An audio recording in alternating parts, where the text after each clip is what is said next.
Good evening, ladies and gentlemen, and welcome to another night of Merrimack Tomahawks soccer. Tonight, Merrimack Tomahawks take on the Exeter Bluehawks. It's currently 63 degrees and a little bit damp up here as the dew begins to fall, so the field is going to feel a little bit slick this evening. This is Mark Heimberg, and I'm joined by Andrew Clark for your play-by-play this evening. Well, it is a lovely evening for a game out here at Merrimack High School. We're perched high atop the press box, not far from the banks of the mighty Sauhegan River. Looking forward to watching a game with you folks at home in TV land tonight.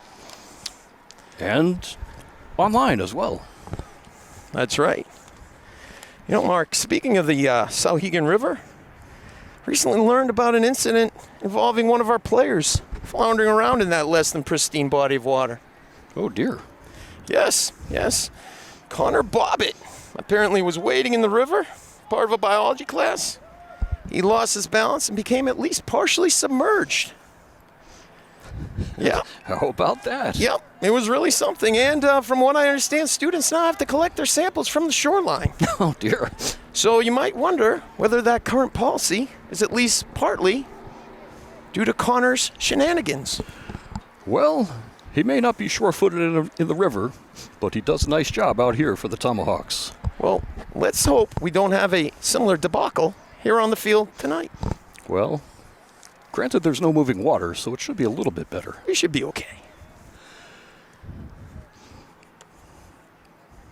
Ladies and gentlemen, we're high atop Merrimack Stadium. We've got a waning crescent moon over the field, and I believe Venus in view as well.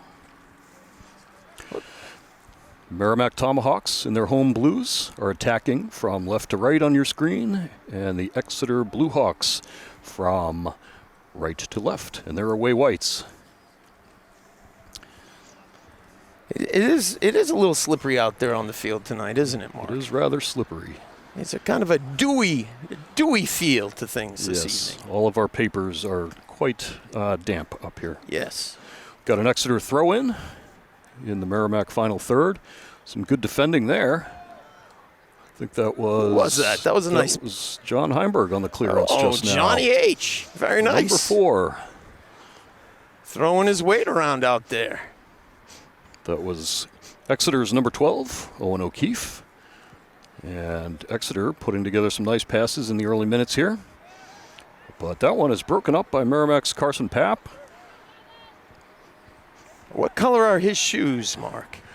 I'm going to go with salmon. Yes. For lack of a better term. That's the easy way to identify kids on the field these days. Merrimack breaks up the play, only as far as Exeter at midfield, who try to put something together again. It's Tobias Warner on defense, up against Owen O'Keefe.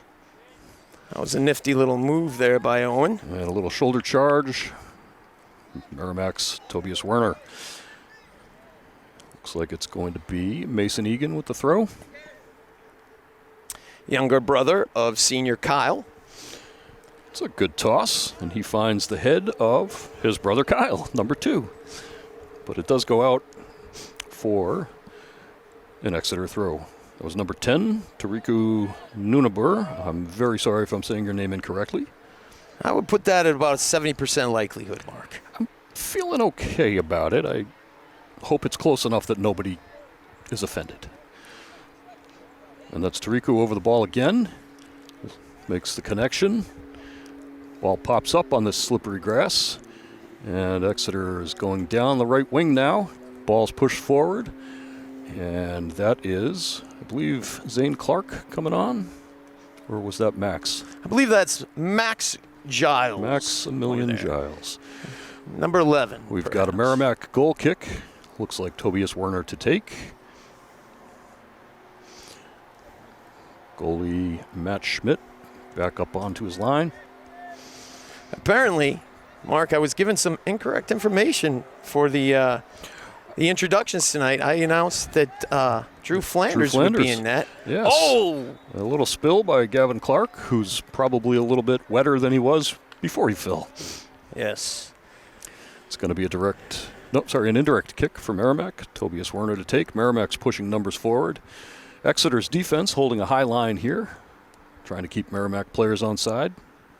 But yes, that is Matt Schmidt in goal, not Drew Flanders tonight. And I overheard a little statistic on Mr. Schmidt at the last game. I was sitting in front of, I believe, his mom. Does it involve his height? He is, we believe, 6'8" tall. Wow. So he's got quite the reach as a goalie. He's large and in charge. Carson Papp, the direct kick. It's whistled for a foul. Little jostling going on in the box. Interesting. And it's going to be goalie 00 Johnny Meyer to take that kick. You don't see that very often, do you? Maybe it was offsides. It could have been. I hope it was offsides and not. Merrimack now due to pushing jostling. their defense up in a high line, right at center circle. And that's a good foot by Exeter's goalkeeper. And they recover. That's number 17, Sam Gauthier. And now Tariku. He finds Owen O'Keefe. And now the ball's all the way back to number 16, Jamie O'Keefe. I'm guessing they have their own related players, but I cannot Perhaps. confirm. Although one never knows. Sometimes you can't make that assumption. We have a couple Clarks on the team who are that not is a related. Very fair point. We have Gavin Clark and Zane Clark. As far as we know, no relation. Merrimack with the throw. Switching fields, usually a good idea. Kyle Egan trying to maintain possession there. Goes to Charlie Goen from Exeter, number 3. Both teams still feeling each other out at this point.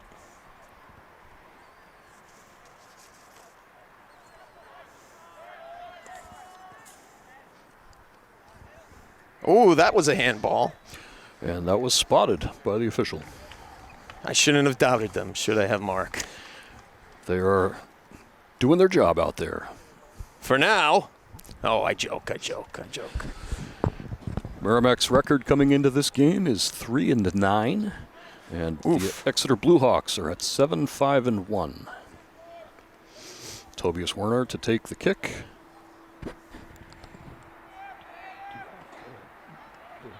TV spots that we're supposed to.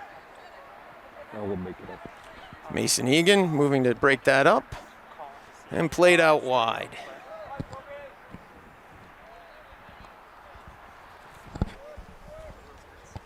Max Giles running it down, ensuring that no Exeter player will retrieve it prior to it going over. Just a reminder that you are tuned into Merrimack TV. Hey, Mark, is Ernie out there tonight in TV land? I don't think Ernie is out there tonight. Oh, that's unfortunate. Ernie is in transit, I believe. Ah. So perhaps he will see this when it gets posted. Did you know all the games that get recorded by Merrimack TV wind up on YouTube? Tell me more, Mark. Tell me more. They wind up on YouTube. Oh, there's no more to it, I suppose. I was thinking that might be an ideal time to share with the folks information about where items are posted online and how to get your own show on Merrimack Public Access TV. Yes. Perhaps we will receive that information We're later. working on that information as we speak. As we speak. Excellent. Merrimack TV's cameraman David is on the job. David, a crack cameraman. Excellent work. As you folks at home can tell, I'm sure. Ball's back in the Exeter defending third. Pushed up to midfield. Number 21, Quinn Phillips, sends a searching ball forward. Merrimack with some numbers back. They've got 5 defenders back. And John Heimberg steps in for the clearance. My old high school coach used to speak quite a bit about switching the fields, and that it was often an excellent idea. Carson Papp on his horse, and unfortunately it rolls out of bounds. For those watching on Merrimack TV, there's a lot of lines out on that field. The soccer team is playing the blue lines, which are actually a little bit faint this evening. It looks like they're in need of some repainting. It's a good throw in for Merrimack. Flicked on by Gavin Clark. And John Heimberg dropping on D. Gavin Clark steps forward, pushes the ball up, looking for Kyle Egan. And a tough touch by Exeter pushes the ball out for a Merrimack throw. Taken by Kyle Egan, finds Gavin Clark's chest. Ball still up. And it's one more Merrimack throw.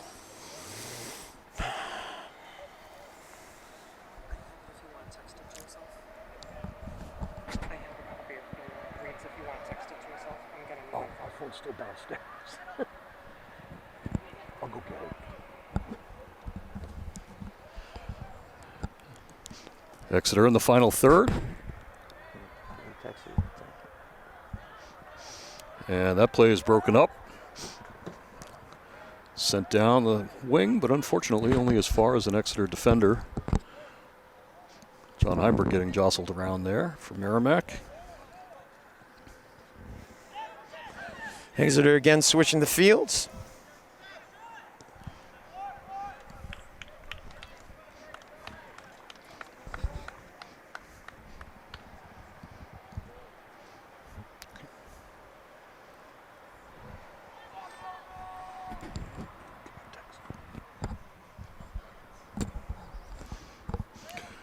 Goal kick by Tobias Werner out toward midfield. Gavin Clark steps in.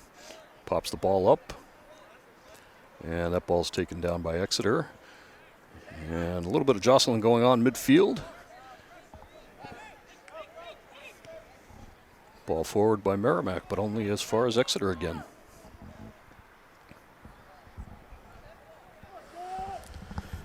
Merrimack trying to pressure that ball, turn things over.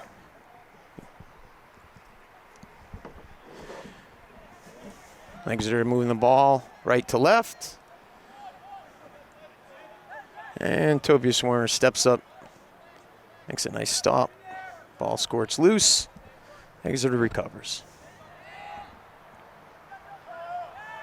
Kyle Egan forcing the turnover.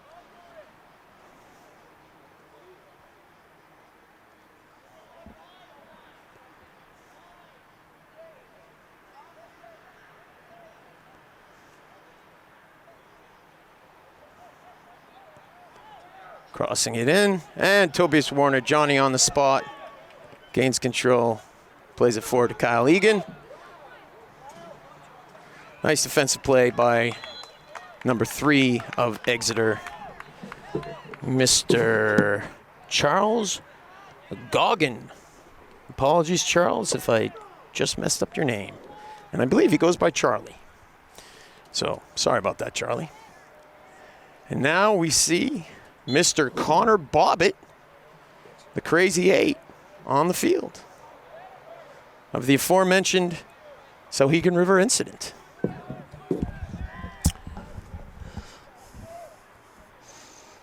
Playing the ball left to right.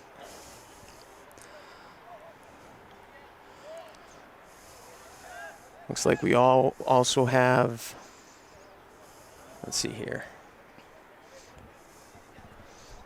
Tyler Bernard out on the field now. If you're enjoying the game, check out more MHS sports action from Merrimack TV on your Roku, Amazon Fire TV, or Apple TV device. Download Cablecast Screenweave to watch the next game live on the big screen. You know, Mark, I have to say that my son pulled up our last broadcast, and we enjoyed it. I'm glad to hear it. Yes, it's quite good. Exeter still pressuring in the final third. Broken up by Merrimack.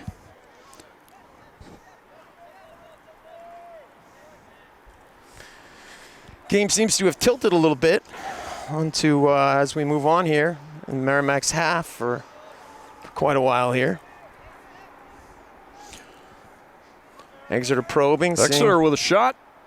And that is right into the midst of Merrimack goalie Matt Schmidt. Punts it clear. That was a nice shot by number 9, Jack Lebrod.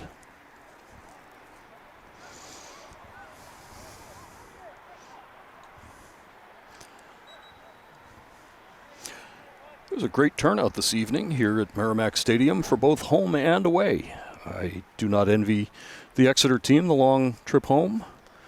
I've made that trip in the other direction. But it's good to see fans coming out.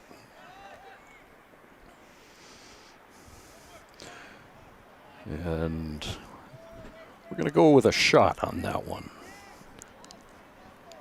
If for no other reason than the lack of a connecting attacker. Yes, exactly. So that's over for a goal kick.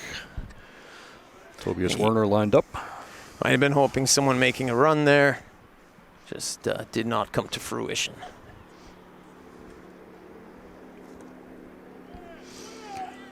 Ball popped up to midfield. Contained by Carson Papp, who sends it back to Owen Clever. Gavin Clark sends it all the way back to last defender Tobias Werner, who pushes forward again.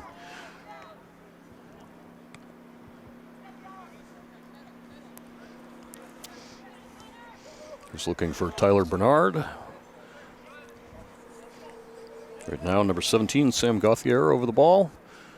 Sent out to the right wing. There's that switching the field you had mentioned, Andrew. Yeah, they like to work the ball back and forth, kind of probing for an opening there, and looking for that seam. Exactly. Patiently working the ball back and forth. Thus far, Merrimack's been up to the challenge. I'd much prefer to see the ball on the other end, though. We'll get there. We'll get there. Patience, young grasshopper. Exeter putting together some nice passes here, but that's broken up. That's Tobias Werner coming all the way out to half field to break up that play. Bobbitt with a nice Connor ball. Bobbitt finds an open Carson Papp. Connor Bobbitt asking for the ball. He's wide open. And that ball sent into the mix and goes back as far as... Oh, fellas, let's keep it on there. As far as Mason Egan, who gets leveled for his troubles. And it's a horse race between Owen Clever and number 23, Owen. Parker Lundrum. And Owen is able to break up that play for Exeter's second corner of the evening. We have a small group of vocal Merrimack fans at this point on the sideline. A little group of hooligans, as it were. Good to see them out tonight, although hooligans is a strong statement. I shouldn't have said that. They're excellent, upstanding young citizens. Hooligans in the most loving and in the most polite complimentary, sense of the word. Yes. Playful way. Exeter sends a searching ball into the box, and they're still in control of it. I'd like to see a little more aggression from Merrimack. Put some bodies on bodies. That's a testing here. ball into the box. And poked forward. Connor Bobbitt with the clearance. Well done. Merrimack's playing with fire here, Mark. They are. Got to get this ball out. They've got good energy. I think they just need to connect some of those passes, especially in the final third.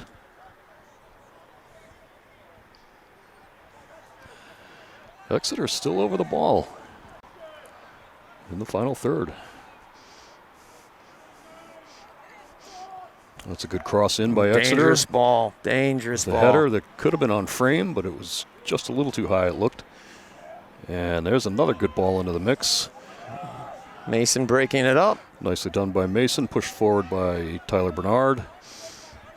But Exeter finds their way back to the ball. And that's a nice looking ball as well. And that's broken up by Mason Egan, but gives Exeter their third corner of the evening. We're just about halfway through the first half of action. And we are still 0-0.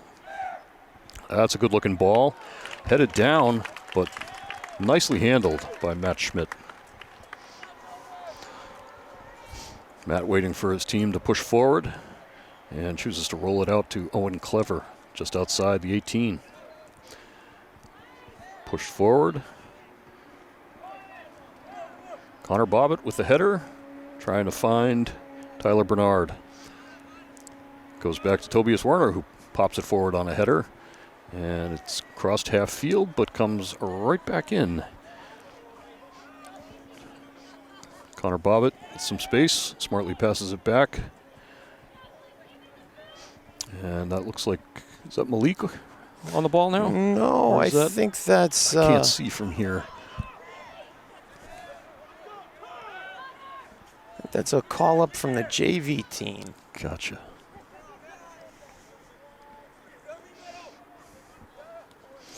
I think that's Yvonne. I don't know his last name though. We'll just call him Yvonne, kind of like Is it number 21? Yeah. Yvonne Rayamaji? There you go. Pardon my pronunciation. Yvonne, we apologize. We seem to say that a lot these days, Mark. Names are tough. Yeah, they are. The older you get, the tougher they become. Yes. Some days I don't know my own. I'm there with you. Tobias Werner sends it to Gavin Clark, who's looking for Connor Bobbitt. First to the ball was Exeter. Gavin Clark sends it forward again and winds up on the ground for his troubles. Lots of pressure now from Exeter. Tobias Werner. And it's a takedown of the box. They're going to call this a PK, I believe. I think they're calling it a offsides. Oh, thank goodness. Because it seemed like a pretty gentle nudge. It did. It did. Seemed pretty clean, but yeah, I think he was off. Looks like Max and Jonathan are back on the field for Merrimack. Ball's popped up to Kyle Egan. Takes it at his feet. And he's trying to control. And he sends forward. It's Max Giles off to the races. Max Giles on his horse. And sliding clearance by Exeter. Some nice connecting passes now from Exeter. That was number 20, Owen Williams. They have been moving the ball well. I will give them that. Max Giles looking for options, finds Gavin Clark. Gavin's looking in all directions, trying to find the open man. Finds Cosimo. CJ. Plays it forward to Egan.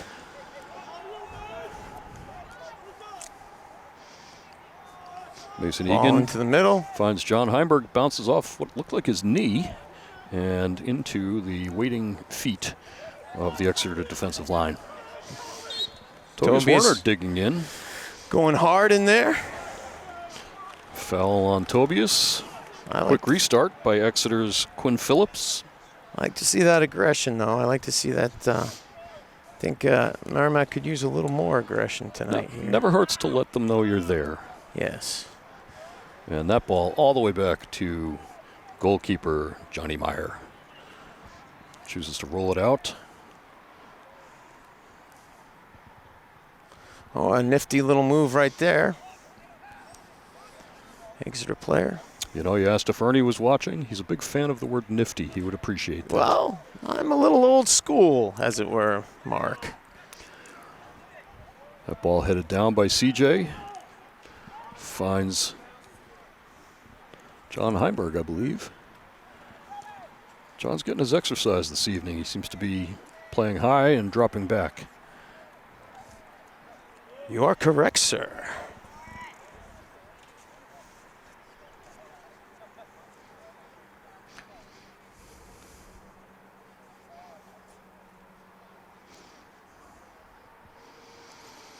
The town of Merrimack's media division is branded Merrimack TV. The division is funded by way of franchise fees from Comcast cable subscribers here in Merrimack. The town of Merrimack has a community TV facility, which is located at 6 Babusick Lake Road. 3 cable channels reach over 8,000 homes, and Merrimack TV is accessible online at merrimacktv.com. And as I mentioned earlier, on your Roku, Amazon Fire, and Apple TV devices using the Cablecast Screen Weave app. While you were sharing that info, some bit of life there from Merrimack offensively. I was looking at them with my peripheral vision, and I liked what I saw. Yes, we connected a few passes there. It's a towering punt for Exeter. Tobias Werner goes up for it, but he is second to the ball, and looks like he's having a little trouble getting up. He's walking it off now. Exeter attacking down the right wing. Zane Clark pokes it out from the Exeter player, but he does recover. And that ball's out for a Merrimack throw. Nice play there by Zane, getting the ball turned around. Is that Zane out there? Or is that Baselli? I cannot tell at this great distance under the lights. I think that is Baselli out there. Got a topward glare from the lights shining down. But blame the glare. Yes, that's right. Sure, why not? I am also having trouble making out. Oh, no. That's a good tester by Exeter. That is unfortunate. That was number 21, Quinn Phillips, putting Exeter on the board here with 13:45 remaining. That ball just skidded across this wet carpet, and it found its way into the right corner. Yeah. So it's critical here for Merrimack to stay in this, keep their spirits up, and keep pressure in the way they have been. It's 1-0 Exeter. Yeah, playing from behind again. It adds to the challenge. It certainly does. But Gavin Clark finds CJ, sends it out for Mason, and Mason connects with Max Giles, and he switches fields. Yeah, that is Ben Baselli back there. Ben Baselli. And is it Baselli or Baselli? You know, let me check. Let's go to the roster, shall we? It is Baselli, I believe. Baselli. Interesting fact about Ben. At the beginning of the season, I'm not sure if you're aware of this, but he almost had his appendix out. So there was a visit to the doctor, and long story short, tough little fella. By game time that same day, he's back and in the game. Got to keep his appendix and got to play for the Tomahawks in their victory over Timberlane that day. That is some impressive dedication. Yeah, it's quite a bit of toughness there. Would you care to know the diagnosis, Mark? I don't think I would, because I think I know what it is. I'm going to tell you anyway. I'm not sure the hardened colon. Yeah. Sounds uncomfortable. Not sure the folks at home needed that tidbit. Listen, Mark, I'm a journalist. I share the truth, however ugly it may seem. Exeter still on the attack here. Ball's out for a Merrimack throw. Was that a HIPAA violation, Mark? I hope not, but they know where to reach you if it is. They do. Contact me at merrimacktv.com. Is that what the address is? That is. I don't have it in front of me. That is their URL. John Heimberg taking a bump from the back. Gavin Clark working to regain the control there. That ball bounces off of Owen Clever. Egan's got some time. Kyle Egan looking for options. Chooses to go back to Owen Clever. And Owen can't connect with Kyle Egan. Gavin Clark got a man on his back. Tries to play through to Carson, but stepped right into. Intercepted. With a clever play by number 23, Noah Horgan for Exeter. Ben sends a clearance to midfield.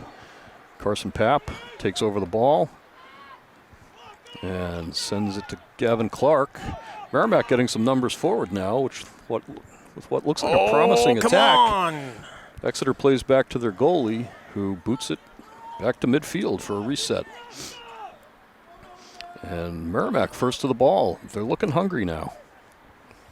Does seem to be a little more life in them right now, doesn't there? And that ball sent forward by Exeter. Mason's Finds got the feet of Mason. He's got a man on. And he sends it up to Gavin Clark. It's a nice pass forward. Gavin uses the man again. And that ball is going to go over for an Exeter throw.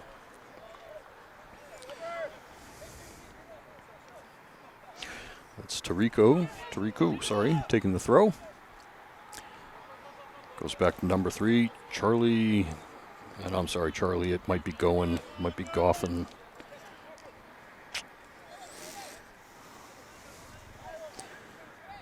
Cosimo looking to pressure.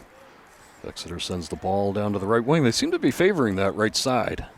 Yeah, they do. You're And right. Merrimack seems to be favoring their right side as well. So we've got a lot of switch back and forth on this pitch.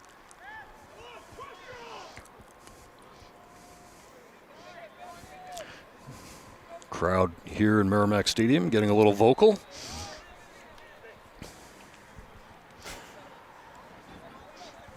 Exeter maintaining control. Gavin Clark hounding them. Hounding them enough that they send it all the way back to their last defender. Try to make something happen again. Oh, little mishandle there. To take advantage of that. Oh. Looks like keeper Drew Flanders warming up on the Merrimack sidelines. I don't know if we're going to see a switch at the half, before the half, or not at all. So far, Matt Schmidt's been doing a great job. They did switch at the half in their last game against Nashua North. They did. So That game fairly likely, probably. at Stellos down in Nashua. What? Quite a nice facility, I have to say. It really is something. Although, Yes. I guess I'm old school. I'm partial to real grass. Yes. I tell you what, it's just the new surfaces. They're awfully convenient. They're convenient. Can play in any weather. Somewhat less maintenance. Yeah. But they do have a shelf life. They do have a shelf life, you're right. But the big advantage, I think, is you can play late into the winter. Yeah. Plow them off. And water damage, far less of a factor. Yeah, almost no factor. Exeter with a corner, taken short. Attempted to cross in. Stepped over by Ben Basoli. Knocks it down. Now that, I think, is Zane. I can't keep it straight. We need a some magnifying glass. Yes, some sort of Binoculars. binoculars up here, Mark, because I almost borrowed my wife's birding binoculars. we could use them. Because we are aging. Let's face it. Time flies and takes the body with it. It does. It's rather disappointing, isn't it? Played John forward Heimberg over the ball. methodically. See, now this is John what I finds like. Kyle Egan. I like when Merrimack makes these good connecting passes. Enough with the booting it away, boys. Let's connect. Kyle finds Carson Papp, who sends it in. Scooped up readily by Johnny Meyer. I like these 10-yard passes. Quick, short, high likelihood of success. Seems to be a lot of what Exeter has going on this evening. Yeah. Got 7 minutes plus stoppage remaining. Scoreline remains 1-0 Exeter. Take the easy play, right? Take the easy play. If you got a I'm 10, a big fan of take the easy play and play in the direction you're looking. It's much come on, easier to fellas. find a player in front of you than behind you. CJ sends that forward. Exeter breaks it up. Ooh, I think that was a Going to hand. get called the handball. Ooh. Cosimo looking to squeeze in another 10 yards there. Oh, he's a tricky little And fellow. he is denied the opportunity. He is told by the ref, no soup for you, Cosimo. No soup for you. No dice. If you're interested in learning more about Merrimack TV, or you would like your own show on the community channel, email Nicholas and Justin, Merrimack TV at merrimacknh.gov. That's Merrimack TV at merrimacknh.gov. You know, Mark, last week we spoke about if we were to have our own show on Merrimack Public Access TV, What show would it be? Have you given that any more thought? Have you noodled over it Well, in the past week? Last week you were saying something about adventure travel. Yes, that and was what came to I mind. mentioned kind of an outdoor sports show, maybe fly fishing. It's a little hard to do that in the studio, mind you. Well, I like that idea. I did have a bear in my backyard recently, so I like the nature idea. I had a bear three bears in my front yard Interesting. just this weekend, and some mother and two cubs. And I had just been up on a ladder right where they walked through the yard, so I was glad to be inside when they came by. Living life on the edge there, Mark. And then I realized I had left the garage door up. Ooh. And as I opened the door from the house to the garage, Mother Bear was on her way in. Holy smokes. So I looked at her and I said, "You don't need to come in here." Oh. She made eye contact, and I'm pleased to say she turned and left. I'd like to wrestle a bear. Not Not a big one. Not a big one, Mark. A little guy. Just a little one. Start with teddy bears and work your way I up. think I do quite well. I'm That may be your Merrimack TV show, Andrew. powerfully built. That could be that's your first show, Mark. Andrew wrestles the bear. Yes. I've given some more thought about my show. I think it would be a kind of a cops ride-along type show. True crime is rather hot these days. That would be exciting. Kind of a gritty, I think the folks at home might enjoy watching me chase down some crackheads. You know what I'm saying? I spent an evening on a ride-along here in Merrimack, actually. Did you make any citizens arrests? I was told to sit in the car and mind my own business. Oh, well. But yes, I had to wear a bulletproof vest. Oh. And I rode along with Officer Gonzalez. Oh, excellent. And I saw some interesting things, I have to say. I can imagine. This was part of the Merrimack Citizens Academy program that has been on hiatus due to the pandemic. I actually got my ride-along in just before they shut the program down. Did they allow you to run the sirens? No, I was really not allowed to touch anything. Well, that's unfortunate. Except my water bottle. I think they underutilized your natural talents, Mark. But I did get some exciting action as the officer was called to a medical situation that needed some backup. Wow. And we hit 85 miles an hour. Wow. On Turkey Hill Road. Wow. So that was kind of fun. That would be terrifying. I'm glad it was him driving and not me. Exactly. Merrimack's substitutions. Now we see Malik coming on.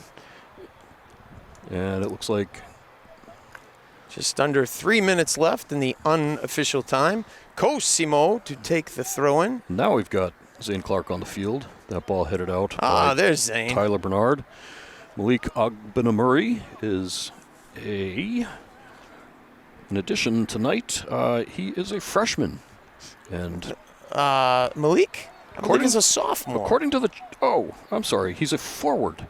I thought the F stood for freshman. Wow. I was looking at the wrong column on my sheet. Mark. Malik is a sophomore, and he is a very capable soccer player. Malik's dad, Joel, actually, playing international soccer growing up. Yes, I believe he was he's from Nigeria. Yes, he was part of the Nigerian national team, which is quite the accomplishment. And from what I've seen, Malik is following nicely in his footsteps. Tobias with a big foot to half field. John Heimberg shielded off the ball by an Exeter player. It's number 14, Aiden Drunzik. Clock has stopped at 2 minutes. That's right. It's kind of an interesting phenomenon in high school soccer. Not only does the clock count backwards instead of up, it stops at 2 minutes in the first half and 5 minutes in the second half, with the referee maintaining official game time. So we're down to 2 minutes plus whatever stoppage time. I don't think there's going to be much. There was one goal. Fortunately, no injuries. Very few fouls. And nice header by Merrimack to find the feet of Mr. Heimberg. Yes, they're really, other than the goal, there really wasn't any stoppage, was there? There really wasn't. And other than the goal, I have to say, the ball has been in the Merrimack half for a lot of the period, but I feel like the play has been somewhat level despite that.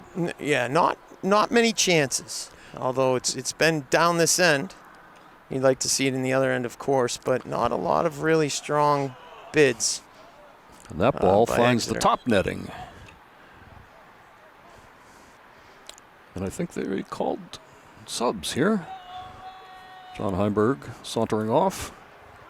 Yvonne back in.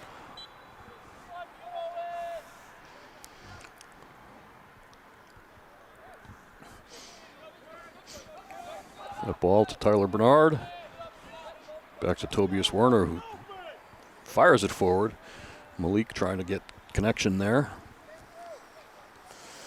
And that ball taken over by Exeter. Exeter adeptly handling the Ooh, ball, that's a good making a circling ball nice forward. Yes, it sure was. And Ben that's gonna Basoli there to Nicely defended, but shut it's it down. over for a corner. Oh, and we have officially reached halftime here at Merrimack Stadium. The scoreline 1-0 in favor of the Exeter Bluehawks. hopefully Merrimack's able to regroup here. And You know, after the game in Nashua last Saturday, I don't know what Coach Brad Hosey said to them at halftime, but they came out like an entirely different team. they did. They came out like some sort of raging swarm of angry bees. Yes, they did. And boy, I thought they had them on the ropes there at one point, but it was not to be. You know, MHS Soccer never fails to deliver. Not only are you getting to see a great game broadcast here on Merrimack TV, but we have a halftime show with some kids running out to The aforementioned hooligans. to attack the goal And we mean hooligans in the most loving sense. most loving, complimentary manner possible. I think they probably like being called hooligans. It's kind of got that edgy, bad boy feel to it, if you will. Fair enough.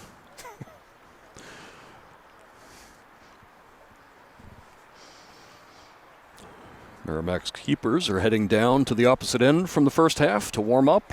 And it does look like we're going to see a substitution with Drew Flanders coming out with his giant water jug. That is a formidable water jug. What do you think that thing holds there, Mark? Oh, it's got to be 64 ounces. That's If not more. least. I think that's a clear gallon. I think that's a Well, that's how he gets his exercise, just carrying that thing around. lifting that thing is a real workout.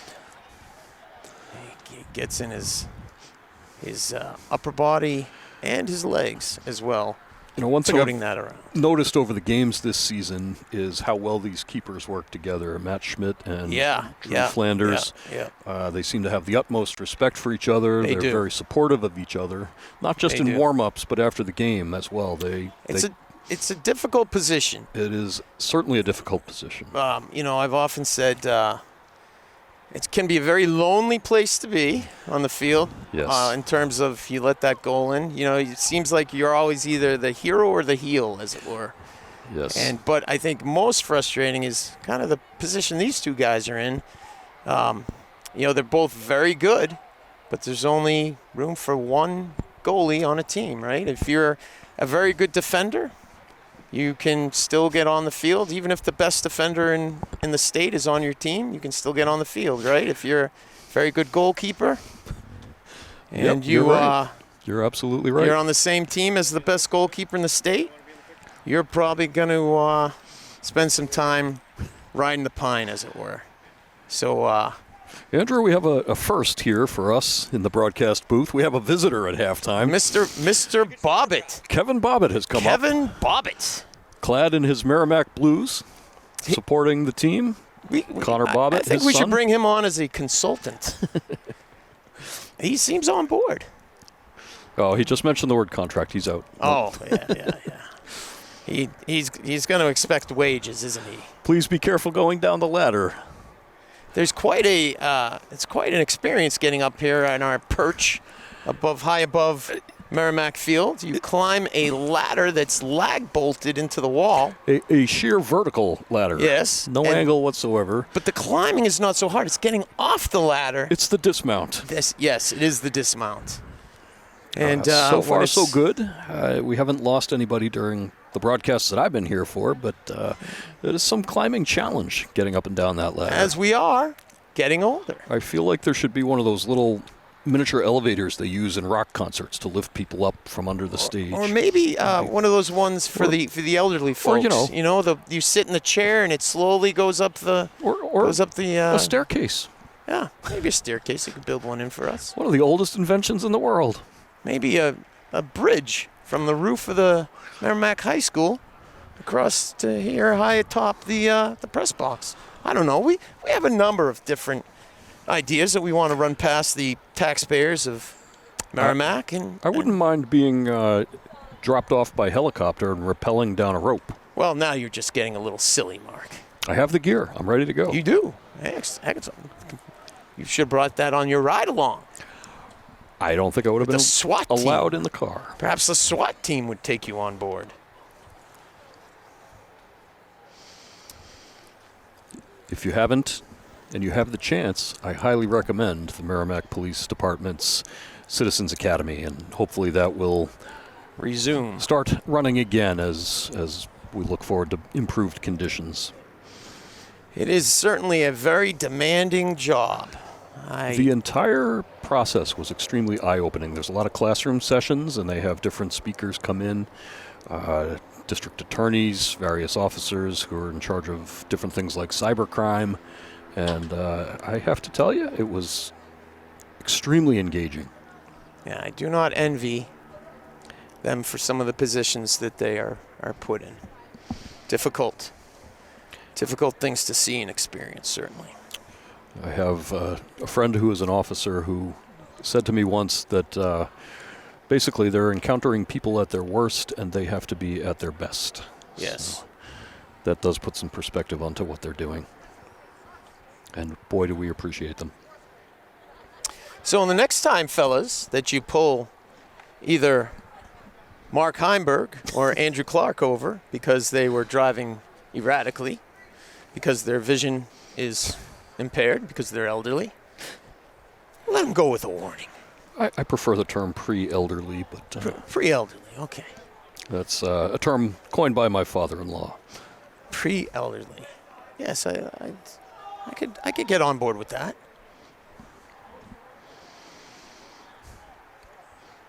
Merrimack TV has committed to live broadcasts of 10 MHS varsity home games this fall. Check out our sports coverage calendar at merrimacktv.com. If you'd like to see an away game, check out the New Hampshire Coalition for Community Media's network calendar. Boy, that's a mouthful. I'll say that again just in case you missed it.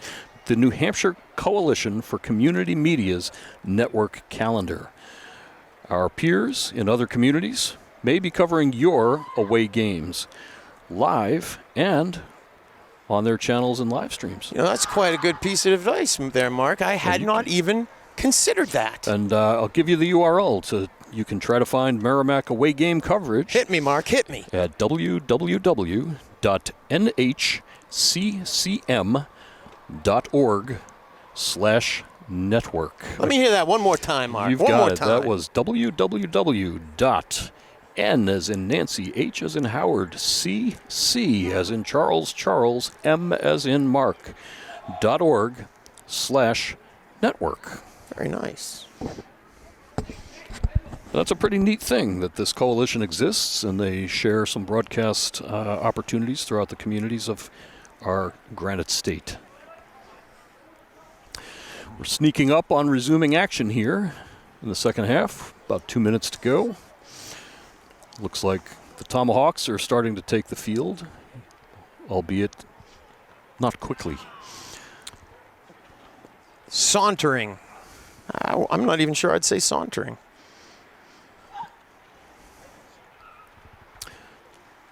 In the second half, Merrimack Tomahawks in their home blues will be attacking from right to left, and the Exeter Bluehawks will be in their away whites attacking left to right.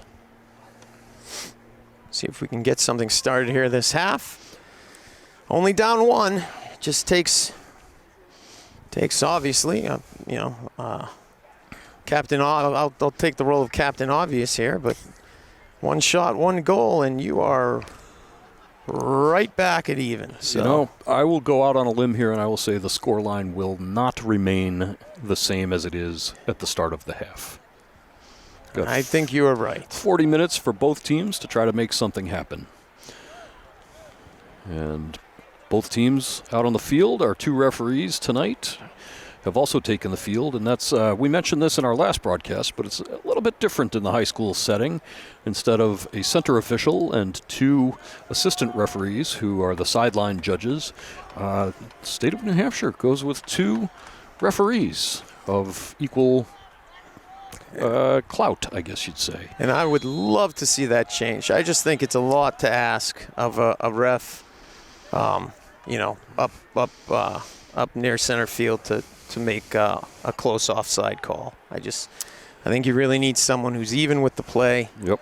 To be able to, even when you're even with the play, sometimes it can be difficult. We're talking about our fine men and women in blue here in town having a tough job. I think these referees have a tough job as well, albeit very different. In its toughness. But referees can be, at best, invisible in the game, meaning that the play unfolds and they don't have to insert themselves, but they can also change the tone of a game very quickly. Right. So far tonight, I think both of these guys have been doing a great job and calling the game quite fairly in both directions, I should say. Right. You really, a lot of times you don't notice the refs unless they've made a mistake, right? So, and we really haven't noticed the refs much tonight, so that's a compliment to them. And unlike professional and international soccer, we had John Heimberg on a breakaway trying to get through traffic, but nobody with him, and you get broken up. Unlike the Major League Soccer and international play, we do not have a fourth official or a video AR. So there are no instant replays that can be dissected for goals and penalty kicks or anything like that. If they called up here to us, I'm looking at my cameraman now, would we be able to replay video for the referees? Do we have the technology? I'm going to go with no, simply because they're down there and we're up here. Not here. But I think he might be able to make a call to the office, to the home office, and perchance, we get some sort of TV set up. I don't know. I'm thinking outside. I'm spitballing here, Mark. I think you're volunteering, actually. I'm spitballing. I think you're volunteering to get involved with Merrimack TV. I think we could change. Well, that's some scrappy play by John Heimberg, breaking up Exeter's momentum forward. And Exeter has found their way into the box, and that ball goes high. Goodness gracious, that was just off the crossbar and out. Merrimack got a little bit lucky on that one. They just dodged an enormous artillery shell. I won't even call it a bullet. I will call it a cannonball. For a moment, I thought we had an injured player. That's just John Heimberg retying his shoes. Double knot, John. Double knot. I've been trying to teach him that for years. I don't understand these kids today with their single knots. They grew up wearing Velcro, so it diminishes their the old finger ruse. dexterity. I remember the old ruse. Kangaroos, that's right. Yes, with their Velcro. That was when I was a kid, back in the day, the 80s. Kangaroos had that neat side zip pocket. They did have the zipper. Where you could put a quarter so that you could get an Italian ice from the ice cream man back Unfortunately, though, it was super cheap. It was very difficult to get. Kyle Egan destroyed, unfortunately. He took an elbow to the face, it looked like. Remaining on the ground. And he looks like he's in some agony. We've talked before about how Kyle is a very aggressive player. He is, and he went up for the header, as did Exeter. Wild man. It was a 50-50 ball, and unfortunately, and I believe unintentionally, the Exeter player's elbow came up and got him.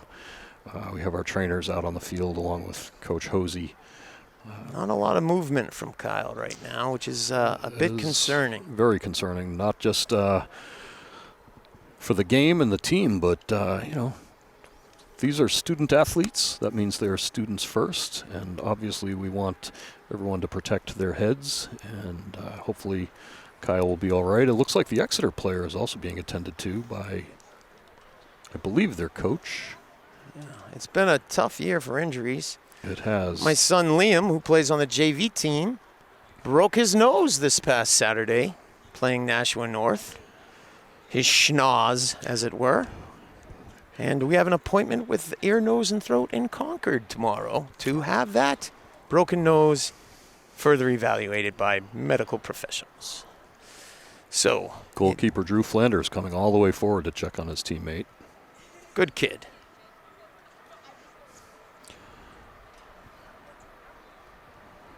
Yeah, you were talking earlier about how, Drew and Matt, they do seem to, that relationship when you have two good goalkeepers, it can be a tense relationship at times. It can, and kind of like when you have two good quarterbacks on a football team. you're right, and Kyle is standing up. That's a good sign.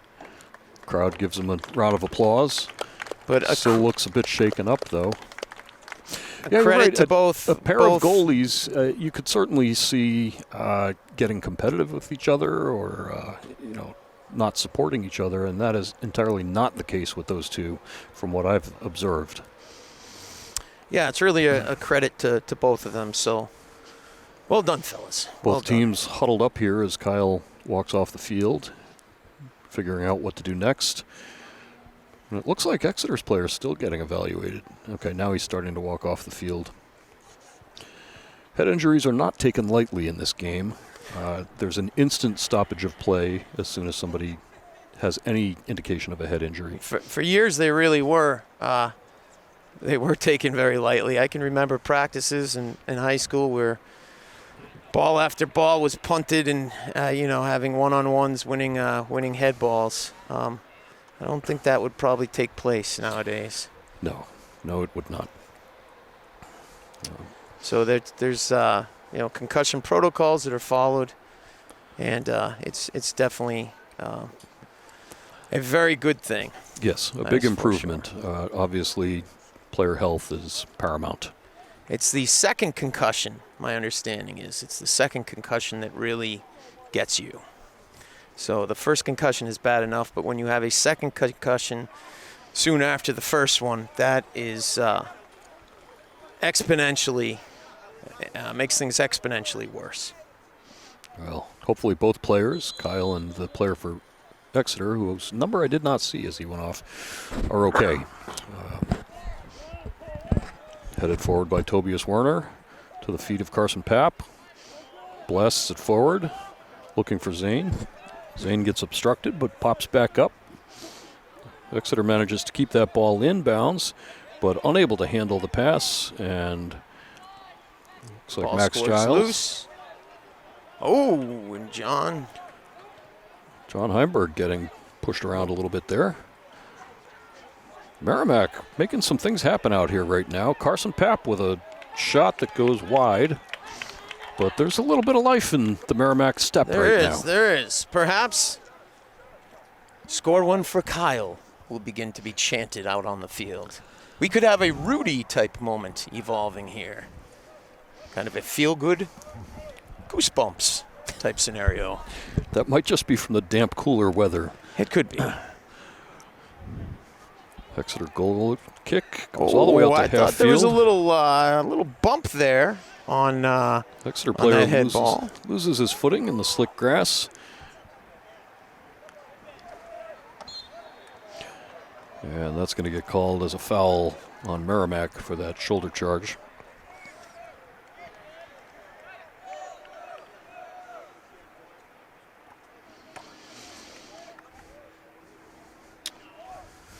Exeter taking their time, which is exactly what I would be doing if I were leading the game 1-0.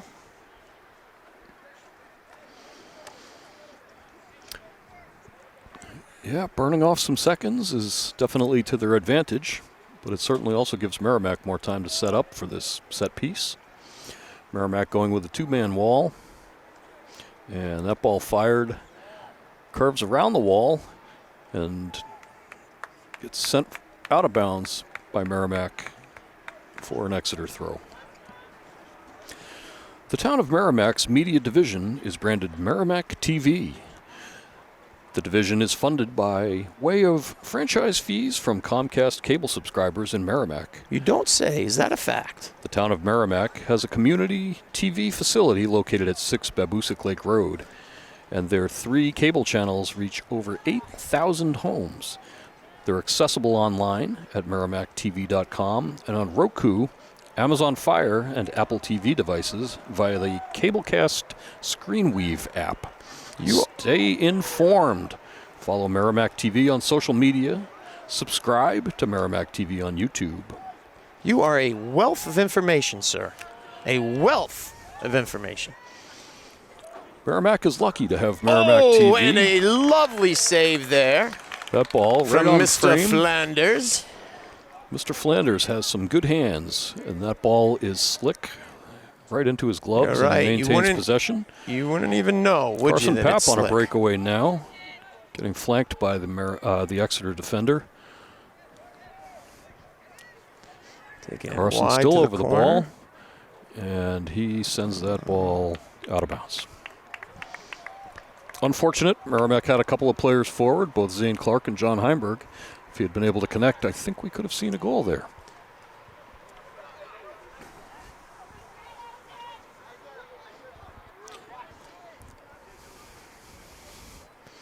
Temperature continuing to drop. It's down to 61 degrees. Quite comfortable up here, And though. there is dew all over this table, which means there's also dew all over the field, the ball, the goalie's gloves.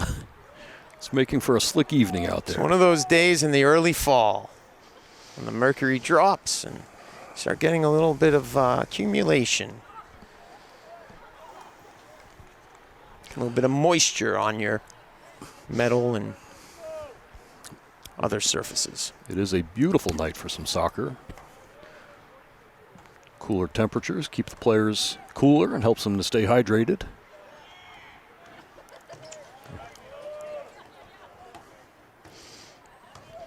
Exeter's play broken up by Mason Egan. Ball still in bounds.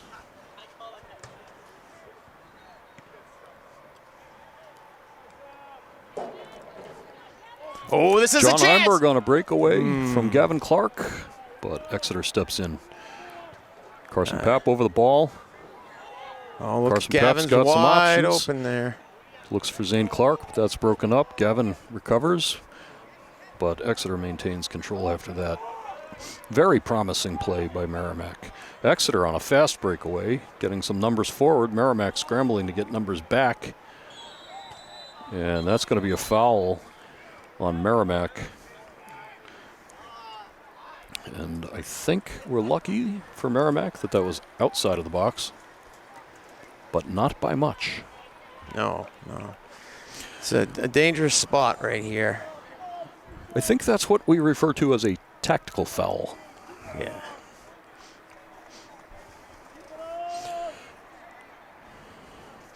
Merrimack again going with a two-man wall. Drew Flanders directing. And that ball's popped right into the mixer. Comes down. Ooh, a side volley. Very hard shot.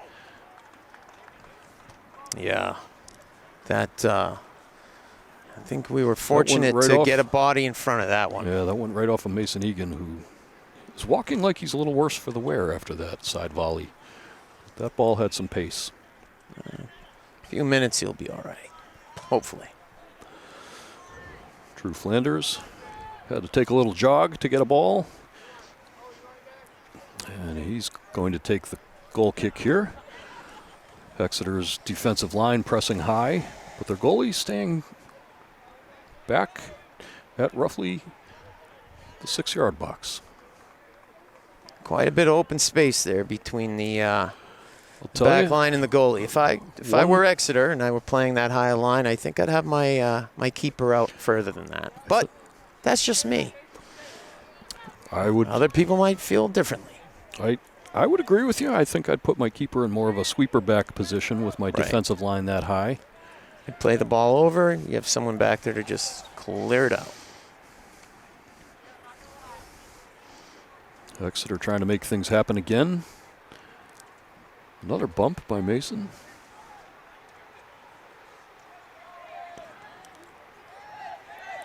And Exeter with a shot.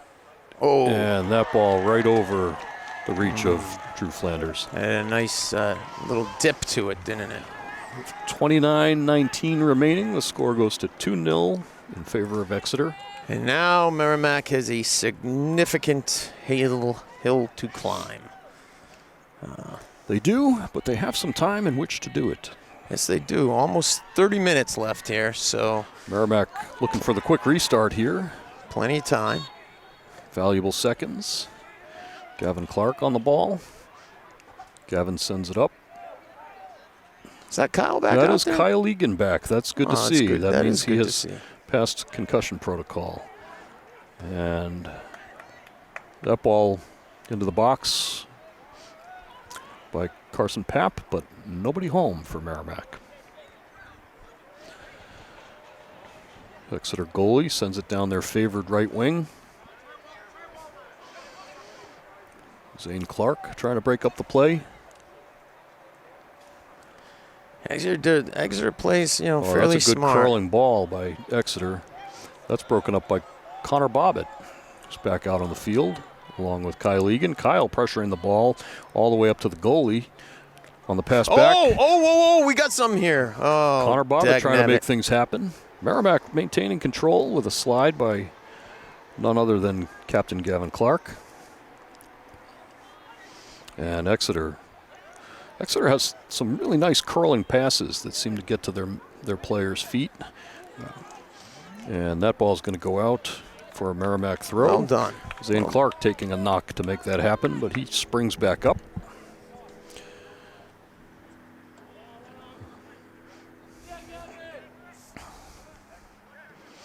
That ball inbounded by Ben Basoli.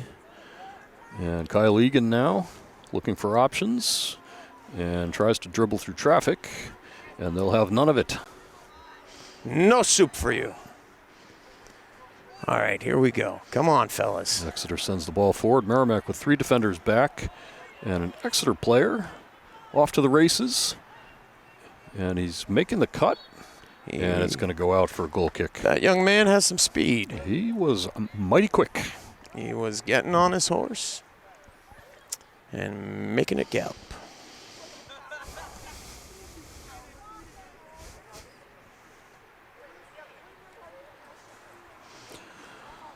Drew Flanders sends that ball up to Mason. Oh, nice. Nice pass by Connor Bobbitt back to the feet of Mason Egan. Nice pass there by Bobby. See, that's Connor Bobbitt making a difference out there. It's good to see. Mason with what looked like a slippery throw. And a Merrimack player, Gavin Clark, looks like he took one to the gut. But he's running it off. Carson Papp over the ball for the set piece. Merrimack pushing numbers forward, leaving a single defender back as they push numbers into the box to try to make something happen on this set piece. Here we go, fellas. Buckle up. Ball's inbounded into the box. Come on now! Oh, but the goalie comes out and scoops that up. Disappointing. Nice but- opportunity for Merrimack. Ooh. Carson Papp. Yeah. Foul. The hooligans liked it. That is for sure. I don't think there's a lot of discussion as to whether or not that No, was a that foul. was most definitely a foul. Exeter's player didn't seem to mind a whole lot. No, he That's didn't. Quinn Phillips, and he gave Carson Papp a pat on the shoulder.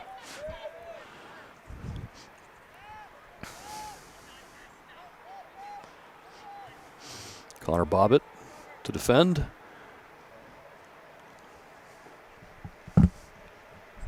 And that ball crossed into the mixer, but cleared out by CJ. Connor Bobbitt pushes it forward again. Kyle Egan on his horse. And turned back by Exeter. They're on the attack again. And that's a nice ball to the nice, feet of an yes, Exeter yes, player it in the was. box. And they spray it outside a little bit. Egan, a nice play to contain that. Yeah, we've got some subs coming in for Merrimack right now.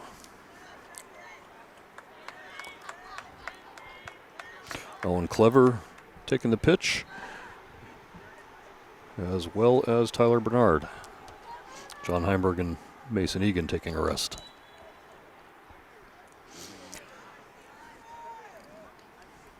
Merrimack tries to hit it clear. Back out of bounds. Another throw into Exeter. Gavin Clark with the header.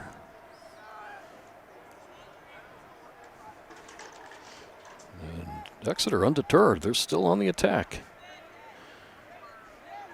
Just methodically moving that ball around. Tyler Bernard putting the pressure Left on. to right now. And now CJ steps up.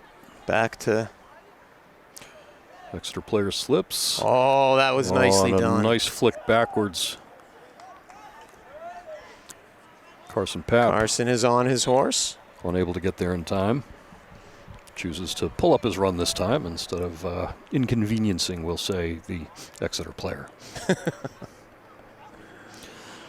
It's number 20, Owen Williams with the throw. As far as Tyler Bernard, who unfortunately bounces it off what looked like the head of CJ. You know, one of the things that drives me crazy is you'll often hear people saying, oh, bad luck, you know. But that, on that play, that really was bad luck. It really was. Tyler made a good play, and it just so happened the teammate was happened to be in the way. It was just The unfortunate happenstance. But most of the time, it drives me nuts when there's, you know, a kid who, you know, shanks a ball 40 yards off the net and someone says, oh, bad, unlucky. Unlucky is the British term. Yes, unlucky. And nothing unlucky about it. The British football players, I think, have adopted the term unlucky as a euphemism for, well, that was not an ideal play. There's nothing unlucky about it.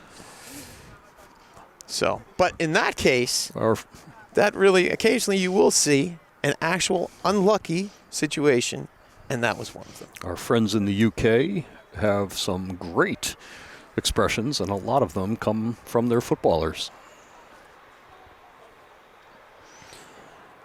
Exeter with some scrappy play on two defenders for Merrimack.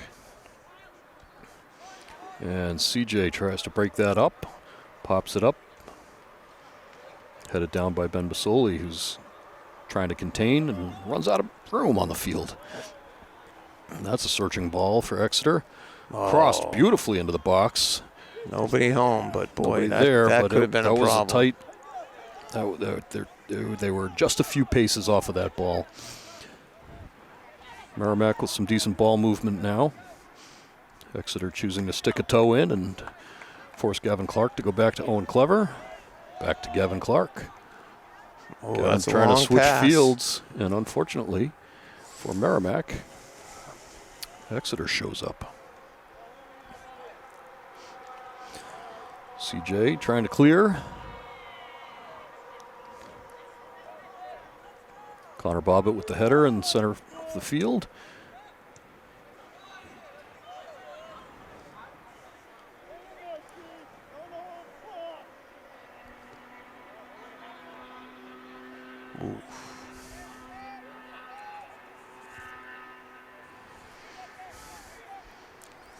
Merrimack a little bit on the back foot right now.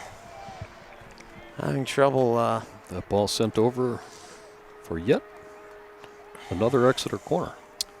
Time is ticking down here. A little more than 21 minutes left. 21-12 was just up on the clock. Great album by Rush. Oh, good grief. Exeter's corner. Nice curler inward. Headed away by Tobias Werner. Carson Papp fires it forward for Kyle Egan. It's a one-on-one foot race. And that defender Kyle has got gets some there speed. first. Kyle's still working to try to get that ball. And Exeter is forced to send that over the touchline for a Merrimack throw so that they can get some defenders back. Note to self, Exeter's center back has got some speed. I was going to say, note to self, don't get in a foot race with Kyle Egan.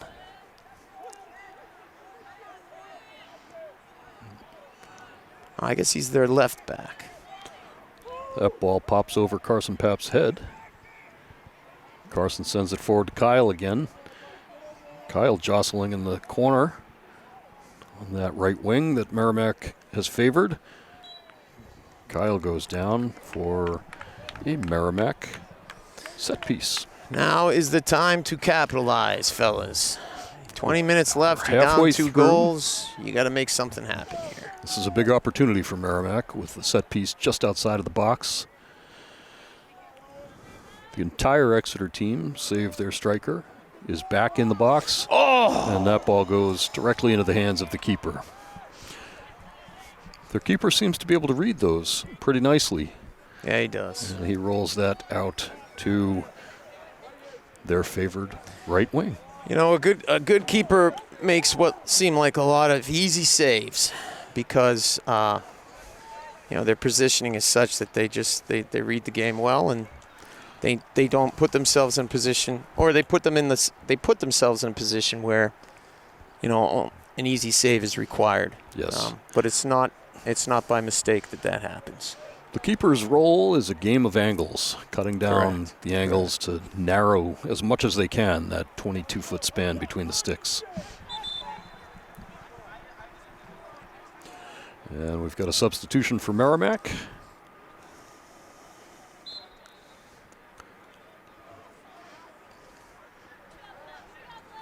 Looks like Tyler is taking a rest. Oh, wait, that wasn't Tyler. Tyler's still out on the pitch. Exeter plays back to their keeper. Merrimack putting pressure on, end to end now. That ball pushed forward to half field by the Exeter keeper, Johnny Meyer. Oh, and that ball stolen by Exeter. It's a good step forward.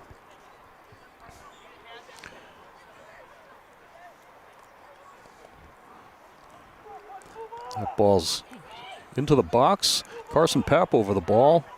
And Carson with a volley, but cannot connect. A little bit of Goes life just there. outside, and the keeper shepherded that over for a corner kick. Yeah, he did get a hand on that, didn't he? That was a nice save That right there. keeper was spring-loaded on that play. Yeah, that was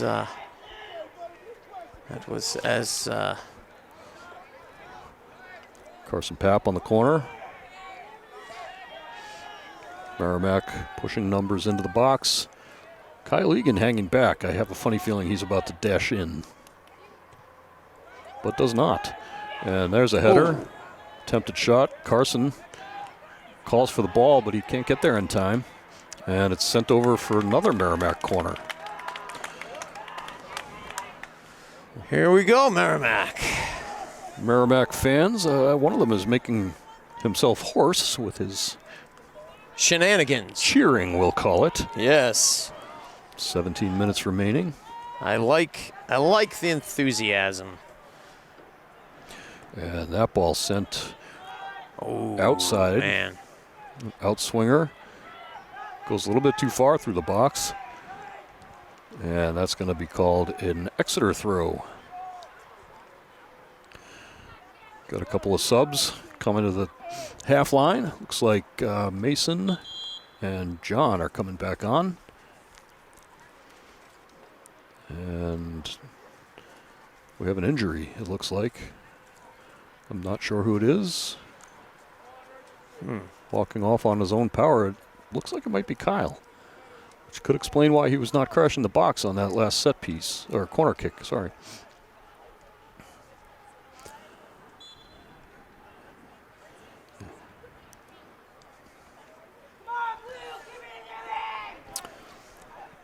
Merrimack dropping back.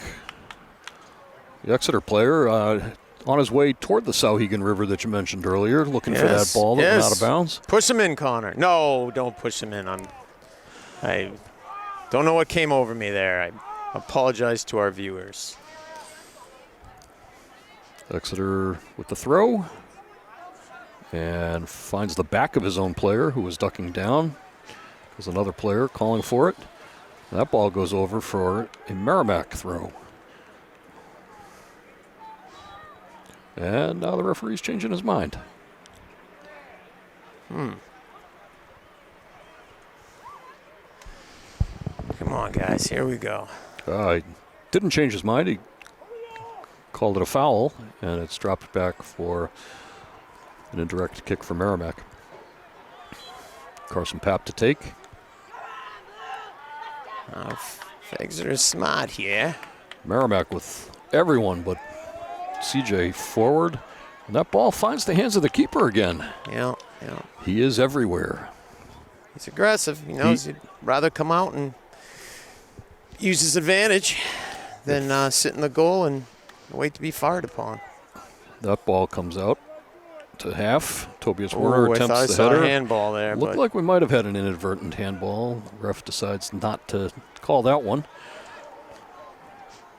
That's Ben Basoli getting broken up by 2 Exeter players. John Heimberg comes in now. Exeter centers that at half field. And that ball stepped up. Ben moving forward, looking, Tyler getting his head up. finds Carson. Carson turns it over. John Heimberg trying to make things happen now. John pushing the Exeter player into the touchline. And that's a dangerous ball. And Ben Flanders Drew Flanders. Ben is his brother.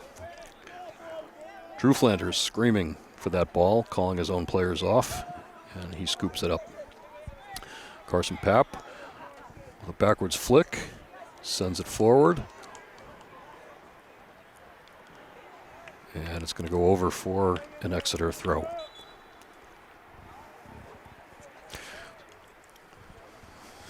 Inside of 14 minutes, unofficial time. On what's turning into a very damp evening.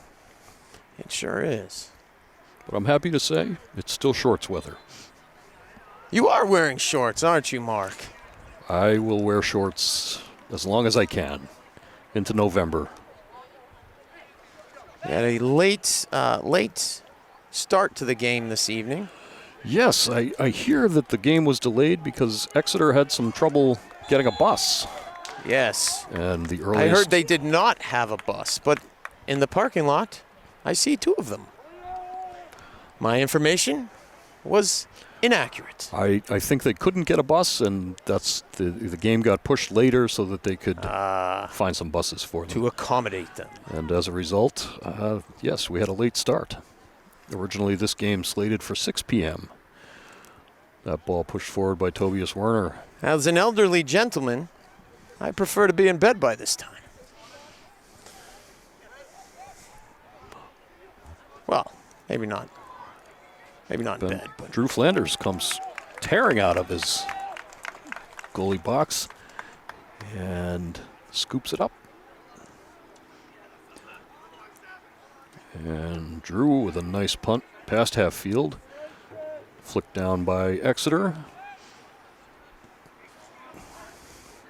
Basoli out there, and Ben Basoli making a nuisance of himself for Exeter. John Heimberg steps in. And Carson Papp tries to make something happen, but it's broken up by Exeter. Push forward, Carson Papp with to use the Brit term, a cheeky little foot maneuver. And Merrimack is onside. That was a shot by Malik.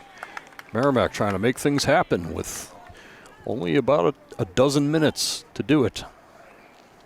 Tough angle from there, but the way things have gone tonight, I think he just wanted to get one on frame. That's a booming punt by Johnny Meyer for Exeter. Headed down by CJ. And Exeter first to the ball after the header. And that ball sent into the box. Ben Basoli takes it to the outside. Well, I believe that's Maximus Giles. Oh, it is Max. You are correct. Yes. And a little bit too heavy of a touch. Winds up over the touch line. Exeter throw. The aforementioned Max coming out, and in comes Owen Clever. And that's Owen Williams for Exeter taking the throw. Tosses that one into the box. And stepped up.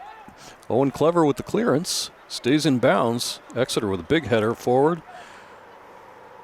And finds an Exeter player. Comes back out of the box. Oh, and that back into the box. And there's a good-looking shot by Exeter. And lovely, with a lunging, outstretched hand there by Ben. A lunging paw by Drew Flanders. Ben, I called him. Now you got me calling him I got Ben. you doing it now. Oh, for God's sake. Flanders looks like he might have taken a knock on that one. Well, he certainly stretched out for that. He was able to get his mitt onto that, push it aside, and then was able to regain his feet and pounce on that ball to shut that play down. That was an amazing save. Yeah, you know, the recovery of the ball almost as good as the initial save, to be honest with you. Oh, you're not going to call that. That's surprise. That's a little bit of extracurriculars there. Yeah. Gavin Clark going down, and the referee says play on, and they do. Not every day you see a kid fly 5 yards without the foul being called, but hey, who am I to say?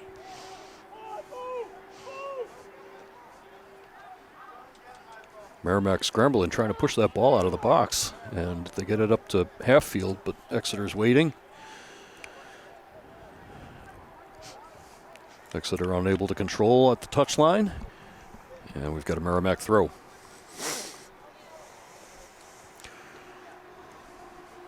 Merrimack with 3 players forward. Looks like Carson Papp, John Heimberg, and on the far side, Malik Ogbenamori. Ball goes to Malik.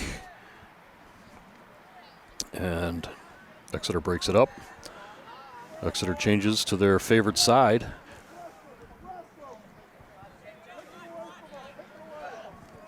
John Heimberg back. Owen Clever steps in. Gavin Clark.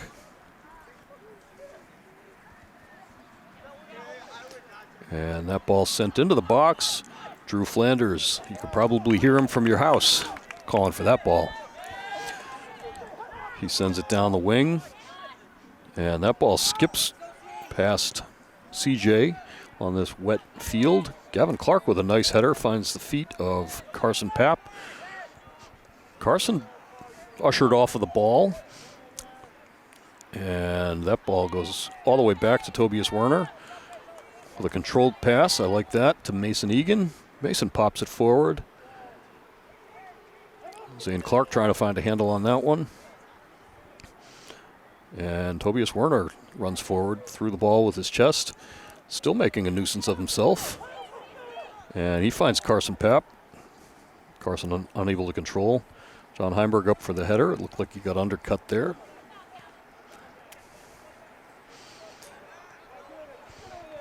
Exeter doing a fine job at breaking up Merrimack's attempts here. Number 5, Jaden Schutt. John Heimberg picks his head up, finds Gavin Clark. Gavin back to John. I like this sequence. And Carson Papp gets on his horse to send it out to Mason Egan. Back to Tobias Werner, and it's pounded forward. Yeah, I'd like to see some more of that controlled passing that the boys are using. When they start making those passes, they look very promising. Yeah. Got it. Those deep balls just, they seem to rarely do they work out. You know, it's the type of thing you know occasionally keep the other team honest with them, but I'd really like to see him more controlled. Mason Egan taking some bumps there, unable to maintain control. Merrimack regains. Gavin Clark. Gavin creates some room for himself, and he tries to connect with CJ. Yeah. And Exeter smartly sends that over the touch. Yeah. Got 6.5 roughly remaining. Scoreline remains Exeter 2, Merrimack 0. Quick throw by CJ.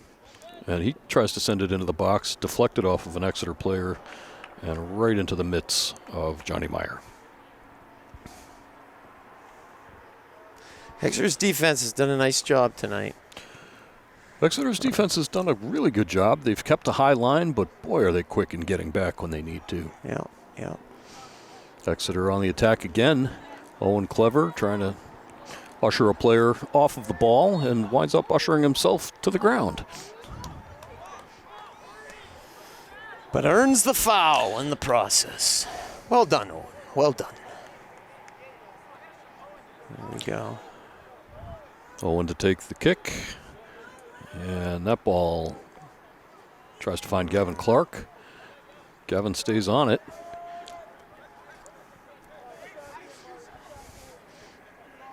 Jaden Schutt, centering pass. That ball sent back to Owen Williams. Finds Jaden Schutt again. Jaden sends that down the line. Exeter really has favored this right wing this evening. Yeah, they have. And that ball's right into the mixer. And that shot, luckily, Didn't get all of it. Didn't get the pace that he wanted on that. Yeah, I think he got some ground as well, and Drew Flanders able to scoop that up. Carson Papp sends wide. Certainly Merrimack favoring their right wing. And that ball recovered by Exeter. And suddenly Exeter's at half field and pushing higher. Tobias Werner. Tobias with a risky pass looking for Owen Clever. Boy, and they've that ball had unfortunately finds the waiting feet of, I believe it was Jaden Schutt with that shot. And credit Jaden for putting that ball away. But boy, you couldn't. Exeter very smartly positioning themselves in the box, and there was absolutely nothing that Drew Flanders could do. There's everything but a silver platter that ball was served up on. But we've seen many good balls go astray. So credit the goal scorer for tucking that one away. But boy, that was what goal scorers dream of. Great dream of balls. Merrimack hoping to put one on the boards here before the show is over. And the goalie comes out. And some uncertain play there by Exeter, but they managed to regain possession. A couple of players get tangled up behind the play. Ooh. Gavin Clark. On the ball. It's his head up. Gavin's got some pressure. Cuts. Looking, trying to find. And he plays that off of the Exeter defender, but finds Mason. Mason to John. And that ball popped forward, but finds Exeter.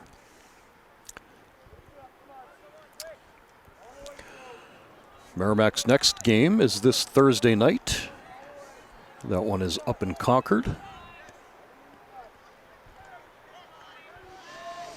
And amazingly, the season is winding down quickly.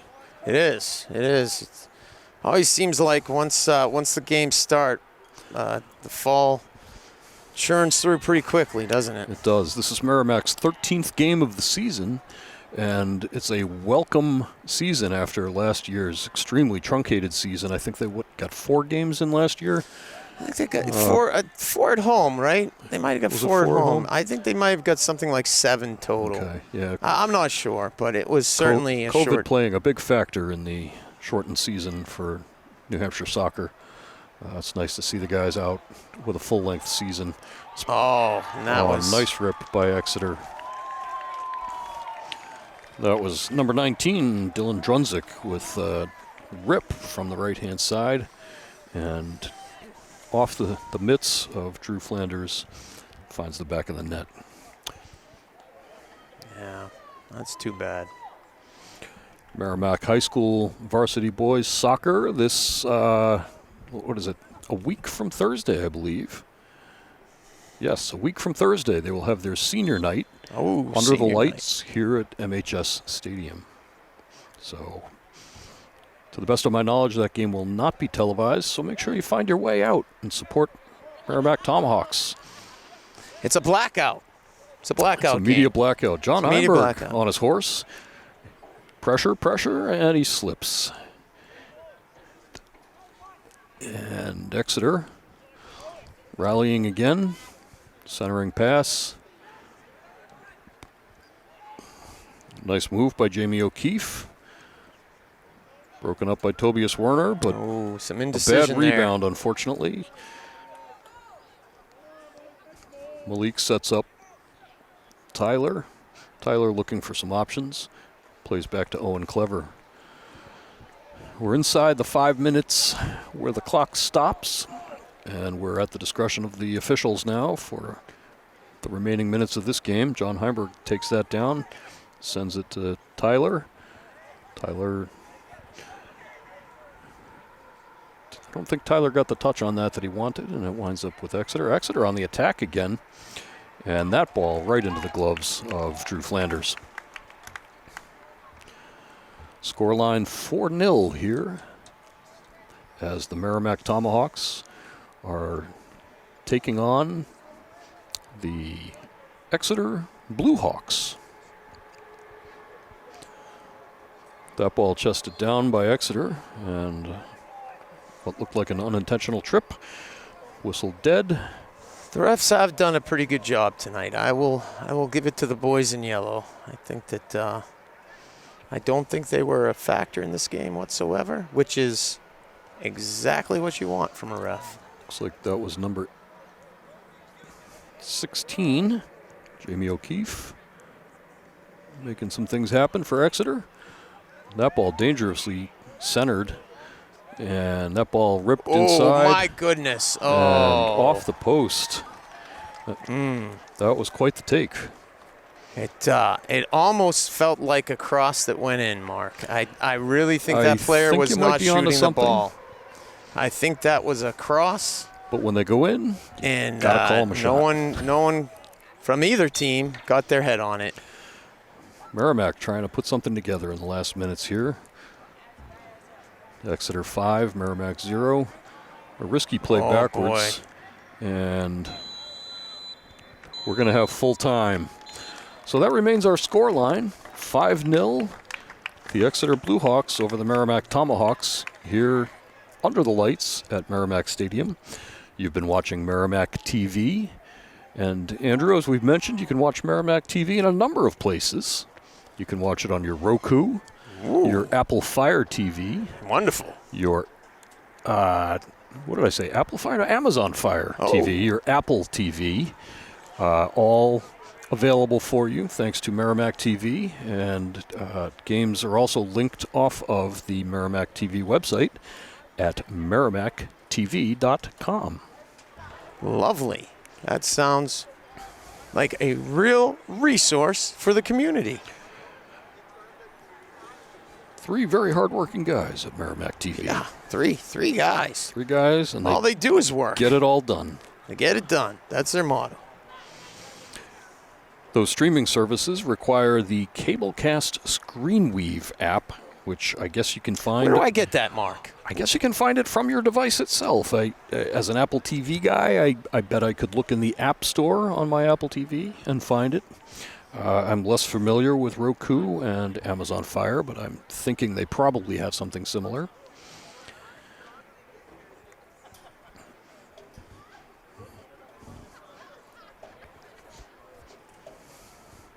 Tonight's game under the lights ends 5-0 loss for Merrimack. Disappointing result, but the fans are giving their Merrimack Tomahawks a rousing ovation. They've put in a good shift tonight. I don't think anybody should be disappointed. Back to work tomorrow? Back to work tomorrow, and then on the bus on Thursday to head up to Concord for their next game. And my understanding, though, is it is actually in Laconia. That Strangely is not enough. quite Concord. No, it is not. I guess I will have to look at. So I believe it's in some sort of stadium. In Laconia. In Laconia, it sounded like some sort of fancy, newfangled establishment, perhaps, that's being used by Concord. Well, I guess for a big game. We'll check it out. We'll have to. Yes. For Merrimack TV, this has been Mark Heimberg, along with Andrew Clark, and our fine cameraman, David. And as usual, go Tomahawks. Go Tomahawks.